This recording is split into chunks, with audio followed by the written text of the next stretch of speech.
This video has been funded in part by the Guild via Patreon. Check out the links in the description or at the end of this video for more details. Game provided by D3 Publisher.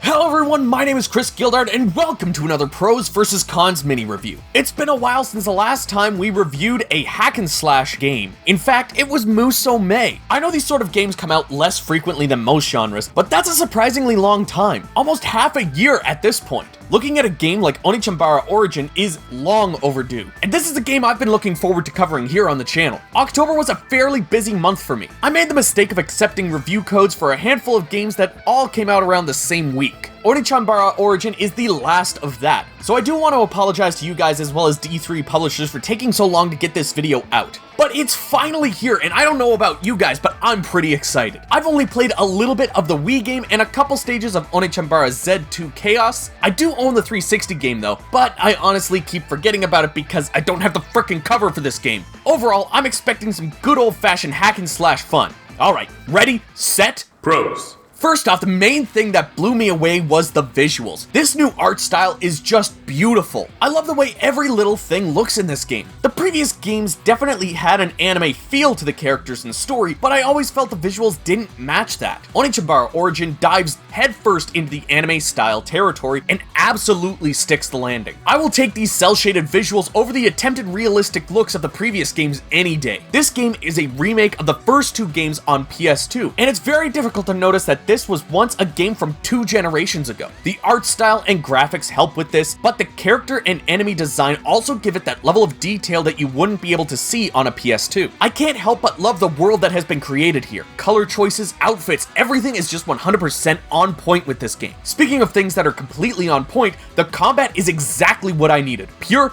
absolutely amazing hack-and-slash action. This can be played like any other action game by mashing square and triangle until you've worn out the buttons. But there are other mechanics that will help you take out the variety of enemies. You can dodge and parry, which need to be timed in order to be successful. You can also hit square right as you attack to pull off a perfect strike, which will deal even more damage. You also have to watch how much blood is on your sword. If it gets too bloody, you will start dealing less damage and you'll have to reload it. Speaking of blood, if your body gets covered in blood, you will go into a berserk form that will attack faster and harder. You'll also take more damage in this state. There is a second berserk form called ecstatic form. In this form, you again deal more damage, but your health slowly depletes. You'll need to continue attacking in order to keep your health up. This mixture makes it feel like mindless fun, but there are extra complexities to make it less of your usual button masher. As you go along, you'll unlock new weapons and characters to use throughout the stages. This also helps to keep things fresh so that you're not doing the same old all the time. Finally, I'll mention one thing that I am pleasantly surprised to hear, and that is the English voice acting. I believe these are taken from the European PS2 release. It's cool to see the game carry this over if that's the case. It's not the greatest of quality for today's standards, but it's definitely something I welcome. And would you look at that? I've covered all the positives I have. Now it's time for the wrath of the cons!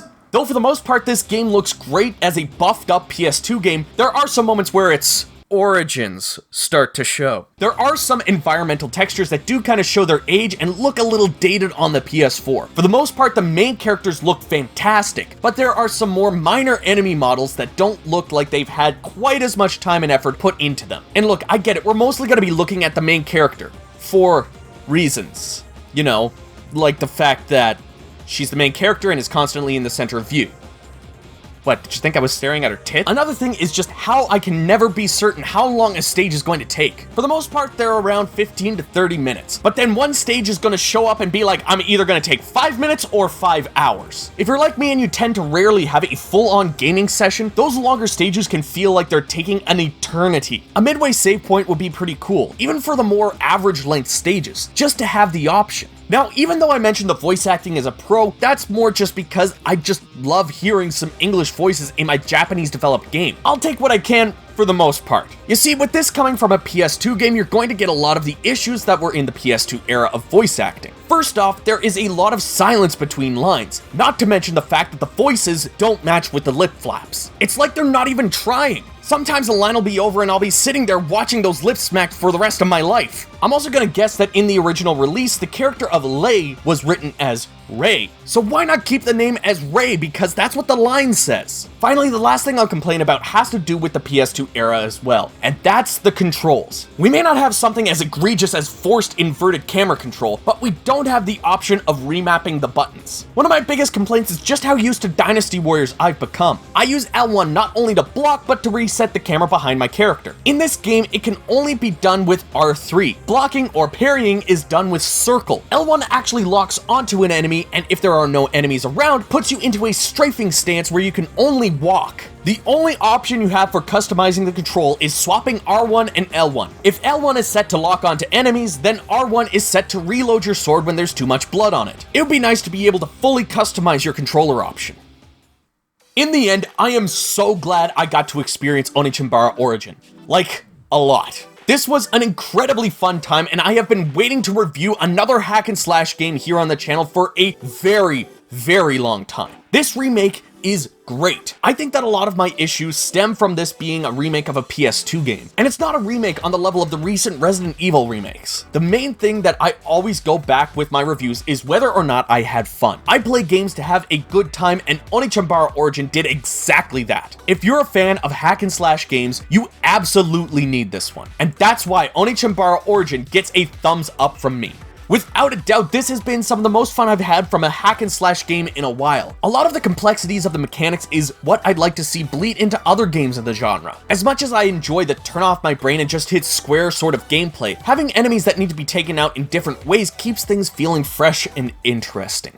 Anyways, everyone, thank you so much for watching my review of OneeChanbara Origin. If you enjoyed the video, give it a like and subscribe for more. Leave a comment below with your thoughts on the game and what other hack and slash style games you'd like to see me touch on in the future. If you'd like to help support the channel and what I do here, you can join the Guild. Just like these awesome people that you're seeing on screen right now. You can join them at the end of every single video for just $1 a month. There's other rewards and other tiers as well, so check out the links that you see on screen, and I will see you all down in the comments.